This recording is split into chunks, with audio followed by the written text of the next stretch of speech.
President Joe Biden launches his Europe trip at a summit of G7 leaders in Germany, where they will discuss topics such as global economic challenges, infrastructure, the ticking twin time bombs of climate change and energy security, and the continuing conflict in Ukraine. The White House told VOA that they plan to deliver on several fronts. We're very much looking forward to a theme of now it's American leadership delivering for our allies and partners, delivering for the American people, producing results that will actually improve our national security, help with energy security at home and around the world, and also continue to impose costs and consequences on Mr. Putin for this unprovoked war.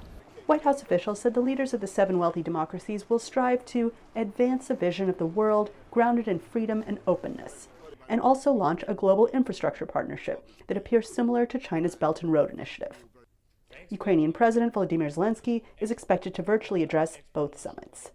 Next, Biden heads to Spain for the second NATO summit this year. The 30-member security alliance first tried to avert a Russian invasion of Ukraine. When that failed, they poured weapons and support into Ukraine while placing harsh economic sanctions on Russia. On top of that, NATO watchers say they will try to redefine the purpose of the alliance at this summit. It's a huge agenda. They're also going to be meeting and endorsing what's called a strategic concept. And it's a nerdy technical term, but what the basic point is it's NATO's statement on what it's going to be doing and prioritizing for the next 10, 15 years. A pressing issue at this summit is Sweden and Finland's application to join NATO. They face opposition from NATO member Turkey, which objects to those countries' alleged support of a Kurdish extremist movement.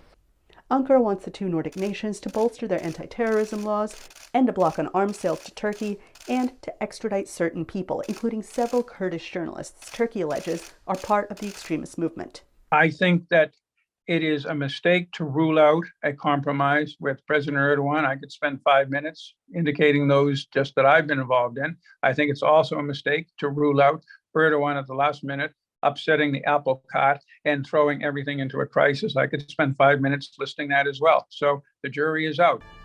This is not the only summit of powerful leaders this month.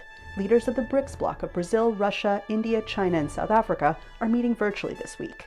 And at that meeting, China's president was critical of U.S. aims in Ukraine and in the world. These meetings also raise a deeper question. Nearly 8 decades after the end of World War II, who should run the world? Anita Powell, VOA News, Washington. Needs are at their highest